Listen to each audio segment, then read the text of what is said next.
Assalamualaikum warahmatullahi wabarakatuh. Perkenalkan, nama saya Desiana Romadani dengan NIM 202000824. Di sini saya akan menjelaskan mengenai kasus bangkrutnya kios tradisional berhadapan dengan minimarket modern. Tergerusnya pasar dan kios tradisional akibat menjamurnya minimarket atau retail modern dalam kasus bangkrutnya kios-kios tradisional akibat terdisrupsi oleh minimarket modern seperti Indomaret dan Alfamart.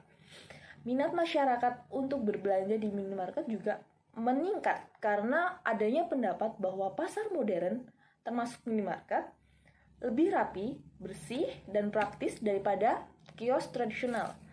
Meskipun tak sedikit pula masyarakat memilih loyal terhadap pasar atau kios tradisional, hal ini merupakan pergeseran dari kebutuhan fungsional menjadi kebutuhan psikologi dalam kebutuhan fungsional atau functional needs adalah kebutuhan yang berhubungan langsung dengan bentuk atau penampilan atau performance dari produk, sedangkan kebutuhan psikologi atau psychological needs adalah kebutuhan yang diasosiasikan dengan kebutuhan yang bersifat mental dari konsumen yang dapat terpenuhi dengan berbelanja ataupun membeli sebuah produk.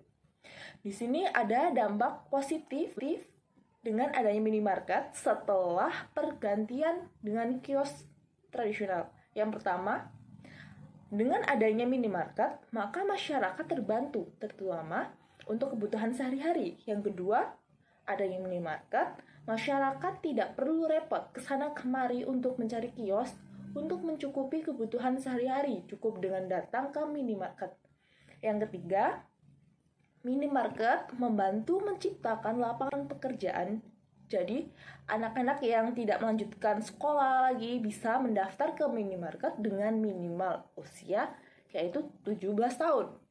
Persoalan yang dihadapi dengan adanya minimarket sendiri setelah pergantian dari kios tradisional ke minimarket, yang pertama, berkurangnya konsumen yang berbelanja di UMKM.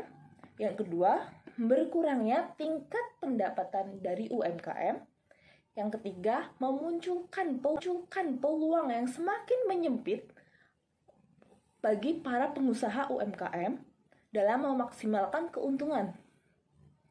Kemudian ada perubahan-perubahan yang terjadi dengan adanya minimarket setelah pergantian dengan kios tradisional, di mananya dampak keberadaan minimarket sendiri terhadap toko tradisional atau kios tradisional yang dialami oleh para pedagang toko tradisional akan maraknya pasar modern sangat beralasan, di mana dengan modal yang sangat besar, minimarket dapat menerapkan strategi dan manajemen dagang yang tidak bisa dilakukan oleh pedagang toko tradisional, mulai dari promosi, fasilitas yang memberikan kenyamanan kepada konsumen, distribusi sendiri atau distribution centernya sendiri, sampai dengan pemberian diskon besar-besaran terhadap suatu barang.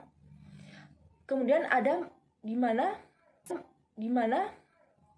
masyarakat dapat menilai pergi ke minimarket bukan hanya untuk bertujuan untuk melakukan transaksi jual beli, melainkan sebagai ajang rekreasi keluarga, di mana sehingga hal ini memunculkan pola yang baru kepada masyarakat dalam berbelanja. Sekian dari saya dan penjelasan materi mengenai kasus bangkrutnya kios tradisional yang berhadapan dengan minimarket modern. Assalamualaikum warahmatullahi wabarakatuh.